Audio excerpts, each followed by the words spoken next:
Salut les geeks, nouvelle vidéo de présentation d'un produit, comme vous l'avez vu en miniature et dans le titre, il s'agit du Samsung S20 dans sa version 5G. Donc premier test d'un nouveau partenariat avec le site Trading Shenzhen. Alors je ne sais pas si vous le connaissez, je vous montrerai rapidement donc leur site, donc c'est tradingshenzhen.com, donc je vous mettrai bien évidemment le lien en description. Aujourd'hui on va tester cette version de smartphone, donc le Samsung S20 5G, donc dans sa version Snapdragon 865 et non dans sa version donc européenne qui est un Exynos 990 il me semble. Donc là on est vraiment donc sur la version donc on va dire plus internationale, en tout cas qu'on n'a pas en France et je crois certains pays d'Europe, donc qui permet effectivement d'être sur cette puce.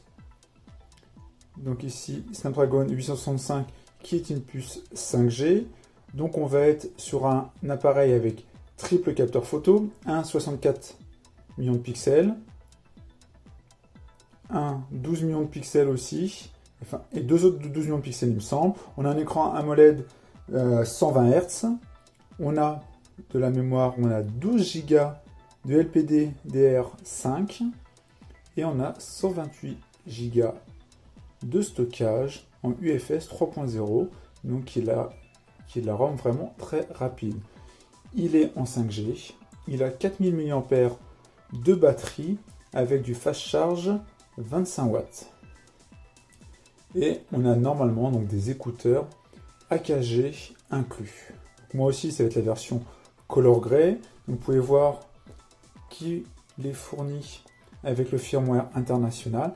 Et dedans, Trading Shenzhen met un câble OTG et un adaptateur européen, parce qu'on est sur un modèle non chinois, donc ils mettent un adaptateur qui est de bonne qualité, et ils nous mettent aussi un adaptateur ici OTG pour faire tout ce qui est backup ou pour brancher tout ce qu'on souhaite dessus. Donc là on voit le petit descriptif rapide donc sur cette version S20 5G, la partie caméra avec ici donc on met en avant que c'est avec une ouverture de 2,8 sur le 12 millions de pixels. On a l'ultra grand angle qui est en 12 millions de pixels en 2,2. On peut filmer jusqu'en 8K. Mais des premiers tests que j'ai vus, c'est pas exceptionnel en 8K, mais c'est vraiment un test. Restez si vous voulez filmer en Ultra HD sur du 4K et ça sera très bien. Et après, on a le téléobjectif en 64 millions de pixels avec une ouverture de 2.0.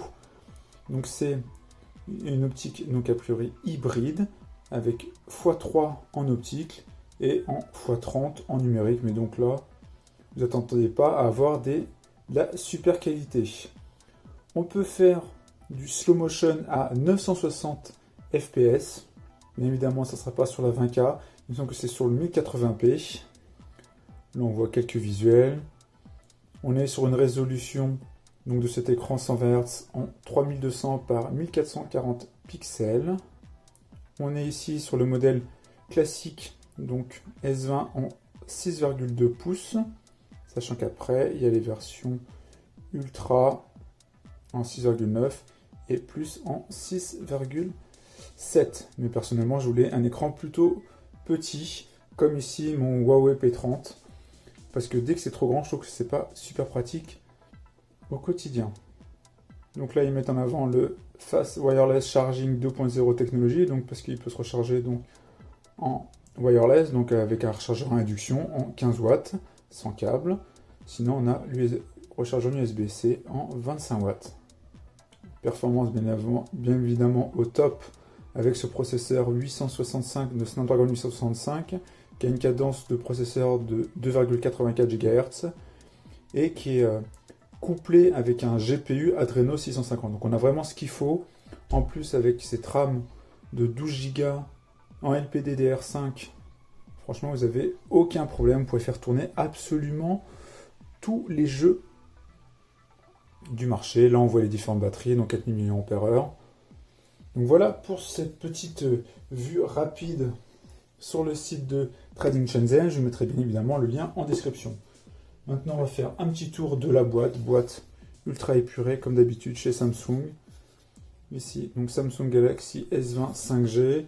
Là écrit tout en chinois, mais on voit que c'est la version 128 Go en couleur cosmique grey. Rien sur les côtés, derrière, un d'autre. Maintenant, on va l'ouvrir.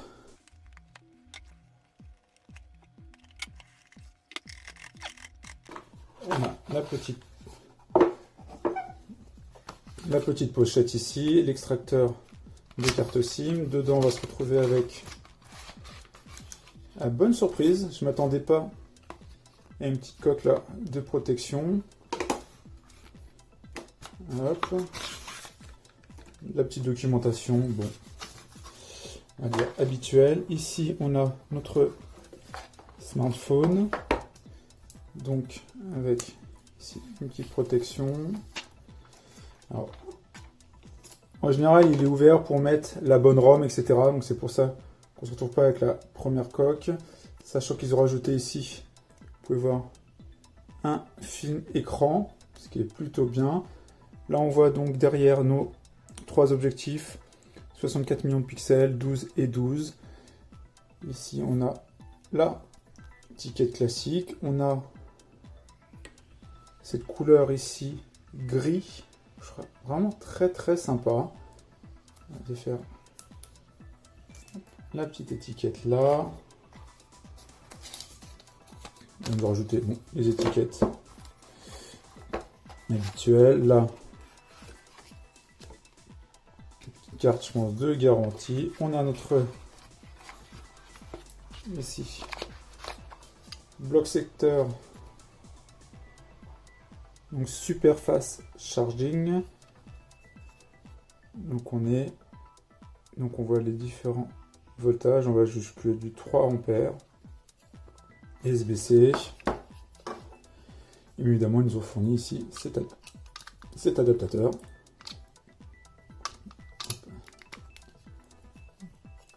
Plutôt de bonne qualité.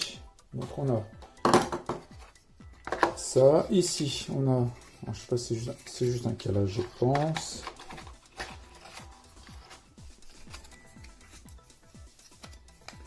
Après, on a notre câble ici, USB-C vers USB-C, Sound by AKG. Donc, on va avoir nos écouteurs ici, AKG, en câble USB-C. Avec des petits embouts. Donc quand même plutôt sympa, je trouve, de mettre des casques AKG. C'est plutôt donc de qualité. Donc là, voyons cette petite coque. Alors je sais pas, il ne semble pas avoir vu que Samsung rajoutait. C'est peut-être Trading Shenzhen qui rajoute cette coque là. Mais c'est plutôt bien au début. On va essayer de la mettre.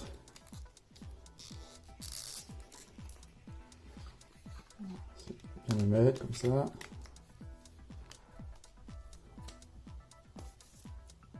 Ça fait le taf, c'est plutôt très bien, je trouve, de la mettre parce que on sait que les constructeurs, en général, à part certains constructeurs chinois, ne nous mettent pas de protection. Donc là, on va l'allumer, on voit bien, c'est le S20 5G. Moi, en parallèle, je me suis acheté, vu que c'est la mémoire extensible, une carte ici, SanDisk de 200 Go pour accroître le stockage. Une petite coque ici de protection, donc de la marque Spigen. On va regarder vite fait le design. Je mettrai bien évidemment tous les liens en description.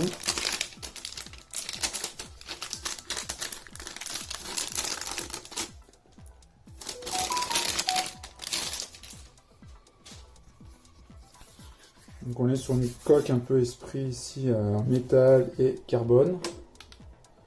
On va voir si le téléphone rentre bien dedans. Hop. Ça rentre plutôt bien.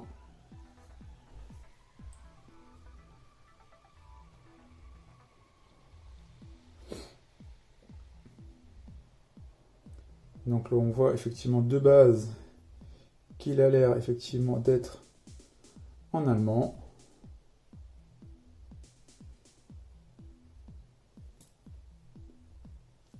Là, on voit toutes les informations. Mais ce qu'on va faire, c'est qu'on va changer la langue. Je change la langue tout de suite. Hop.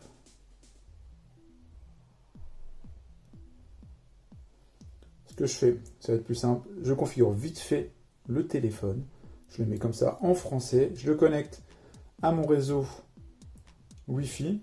Comme ça sera beaucoup plus simple pour vous montrer l'interface et les différentes fonctionnalités. Alors ça y est, j'ai fait le premier paramétrage, vraiment les paramétrages rapides. Donc vous pouvez voir maintenant, tout est en français. J'ai fait des mises à jour aussi. Il y a eu une mise à jour donc de Samsung que j'ai fait. J'ai pu installer sans problème tous les produits, toutes les applications Google. Le Play Store était préinstallé, donc comme ça, pas d'inquiétude en achetant sur Trading Shenzhen. Vraiment, les téléphones, c'est indiqué à chaque fois qu'on c'est multilingue. Là, ce que je vais faire, on va faire un petit tour quand même du châssis. On l'a fait vraiment rapidement. Ici, on va avoir le micro sur le dessous, notre port USB type C. Ici, un haut-parleur. Sur la partie droite, on va avoir un bouton d'allumage, moins, plus. Ici, micro aussi. On va voir ici l'extracteur carte SIM, alors qu'on va regarder rapidement. Donc c'est extracteur carte SIM et aussi pour mettre une carte micro SD. Voilà, on a ici nos deux éléments. C'est marqué ici SIM 1, SIM 2 ou micro SD. Donc de mon côté, je vais mettre ma carte micro SD, donc que je vous ai montré tout à l'heure. Donc c'est une... Alors, je vais toujours trouver le bon sens. Voilà, donc j'ai mis ma carte SanDisk de 200 Go. On va remettre dans le tiroir ici. Carte SIM. Donc on va aller faire un petit tour rapide de l'interface. Donc on voit ici carte SD a été trouvée. Donc ça, pas de problème. A été immédiatement trouvée. Donc ça on verra après. Ici, donc panneau classique de l'interface ici. De la surcouche ultra légère quand même, donc de Samsung. Donc là on voit ici toutes nos icônes, on a les vibreurs classiques, les données mobiles, moi j'ai pas mis de puce pour l'instant, scan de QR code, la 5G, parce que effectivement la 5G, là ici la wireless power share, donc là c'est si on veut partager en mettant un élément ici, une partie de sa batterie, donc ici on peut mettre des écouteurs wireless ou un autre téléphone et partager une partie de sa batterie en wireless. Et après ici, on va aller vite fait sur le paramétrage un peu classique. Donc très rapide, on a ici toute la partie notification, son et vibration, je veux dire. Donc là, on peut faire tout ce qu'on souhaite. Notification, ici, on gère tous les types de notifications, comment on souhaite qu'elles soient affichées. Vraiment du très très classique.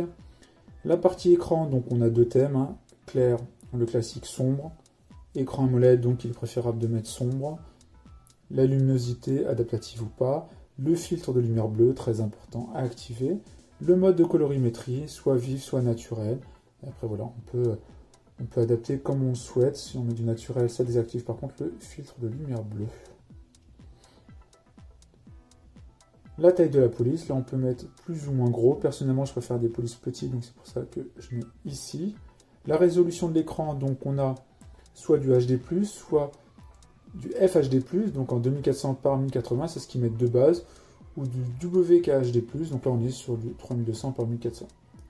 En FHD+, ça suffit largement.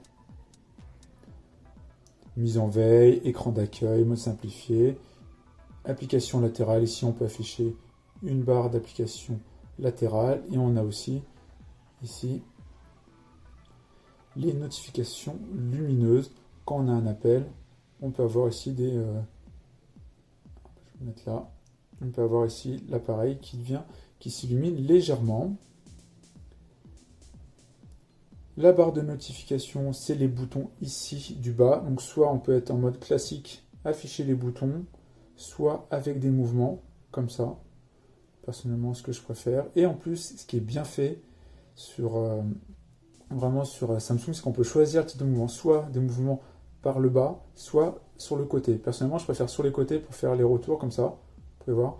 Je trouve ça beaucoup plus simple que d'aller vers le bas ici, etc.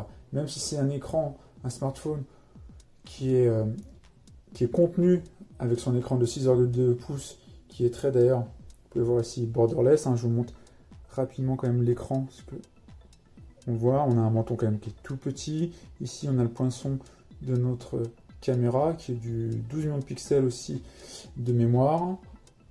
Écran de verrouillage, donc là on peut choisir tout ce qui est le Always On Display, vraiment afficher, dire ce qu'on souhaite afficher dessus. La partie biométrie et sécurité, donc je ne l'ai pas fait. On va faire une empreinte. Donc là, on va continuer. Donc là, on peut choisir le modèle. Je vais mettre un code PIN. Donc là, commençons par le centre. Donc là, voilà, on voit ici. On est vraiment sur du très classique. Ajouter une autre empreinte. On fait ajouter comme ça.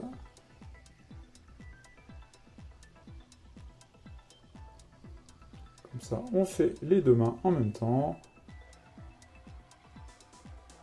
Voilà, donc, terminé.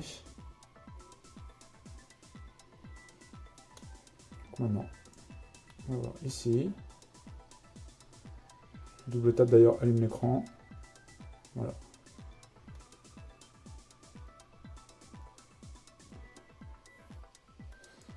On a également la reconnaissance ici, donc faciale. Donc la reconnaissance faciale, du classique. Donc là, je vais ajouter donc la reconnaissance faciale. J'ai des lunettes, oui. Et après, donc, on doit faire en deux étapes quand on a des lunettes. D'abord, son visage avec lunettes. Après, ici, il nous demande de les enlever. Et voilà, donc là, c'est fait. Et maintenant, vous pouvez voir, c'est immédiat. Vraiment, aucun problème. Donc, j'ai soit ici la partie empreinte digitale, soit la partie reconnaissance faciale. Vous pouvez voir, ça fonctionne super bien, vraiment aucun doute. Donc on est vraiment sur un produit ultra complet, avec donc le dernier processeur, donc parce que c'est le S20 5G, donc avec le Snapdragon 865 et non la version Kirin 990 de mémoire qui est la version en France, donc qui n'est pas 5G. On est ici sur un processeur, sur un téléphone qui est ultra fluide, vraiment tout fonctionne bien. On est sur un format vraiment contenu.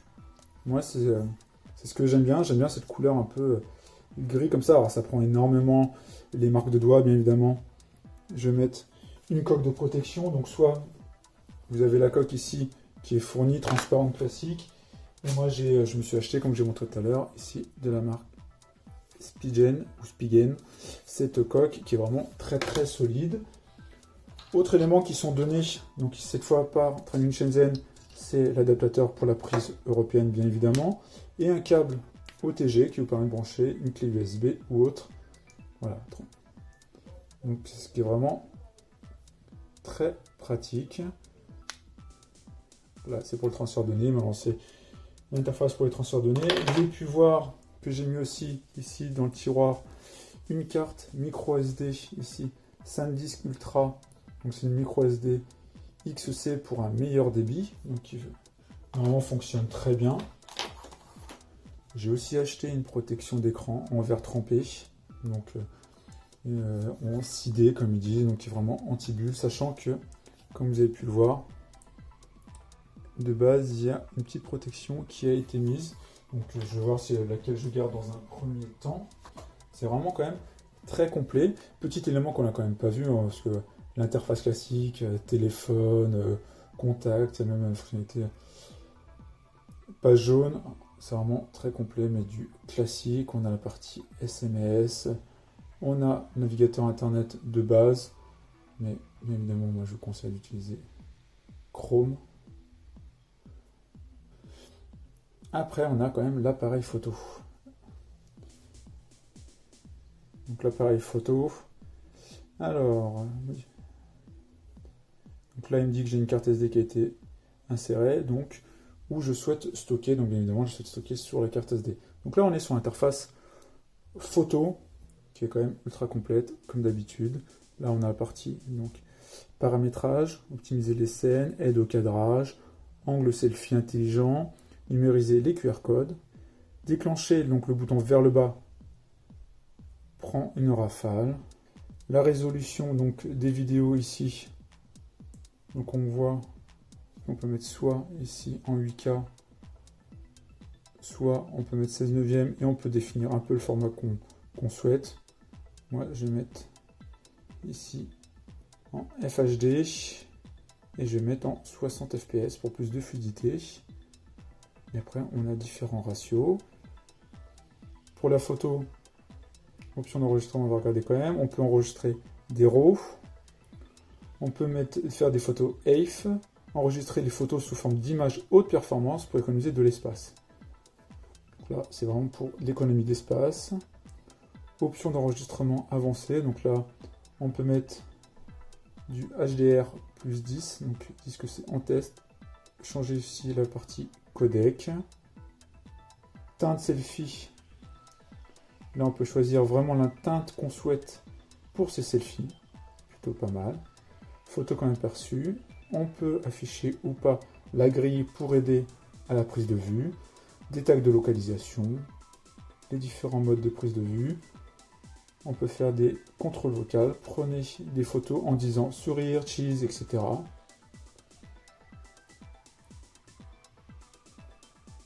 Là, on peut demander une touche de prise de photo flottante. Plutôt pas mal. Un son d'obturateur, donc perso, j'enlève. Voilà. Après, on peut dire flash, pas flash, retardateur. Ici, les différents formats. 3/4, 9/16,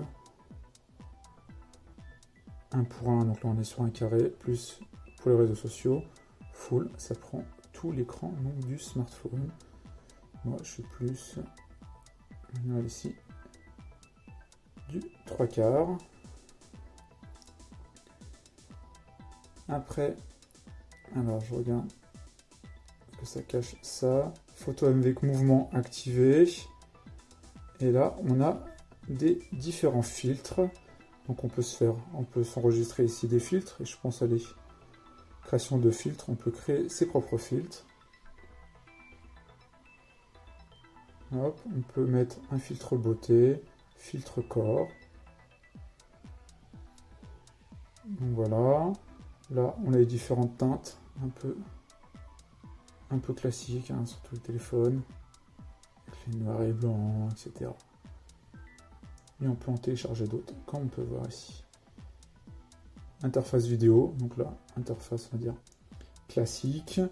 Plus, donc avec le format, avec la partie Pro, où on peut vraiment tout paramétrer, les ISO, l'ouverture, l'autofocus, la colorimétrie.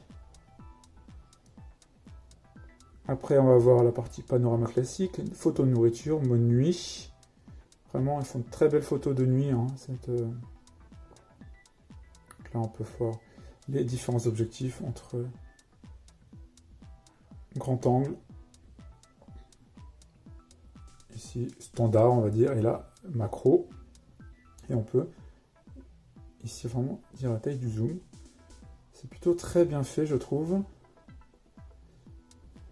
Après, on a vidéo en mode portrait, vidéo pro, c'est pareil, super ralenti, ralenti, et faire un hyperlapse. Et là, on a SignalTech, permet SignalTech d'accéder aux photos et contenu multivisuel de votre appareil. Donc là, on donne l'autorisation. Donc là, c'est SignalTech, où votre appareil capture automatiquement une grande variété de photos et de clips à partir de n'importe quelle scène. Voilà, ça permet de créer a priori donc des clips. Donc pourquoi pas. Donc là, on va retirer donc, tout ce qui est filtre, original, hop. Et donc là, on voit accès à nos 3 différents capteurs entre le 64 millions de pixels, donc qui est le standard, qui me semble est au centre. Et après, on a les 12 millions de pixels entre le téléobjectif et la partie macro. Et on a bien évidemment notre flash LED notre flashlight qui est ici. Je vais lui mettre la lampe torche, ça sera plus simple. Voilà. Et on a notre lampe torche ici. Donc voilà, je pense que cette petite review, je pense que c'est pas trop mal. Je vais peut-être vous faire une petite photo, comme ça, on va se mettre en mode standard, là. Petite photo de la plante. On va mettre sans flash, il n'y a pas besoin. Et on va faire la petite macro ici, pour vraiment voir ce que ça peut donner.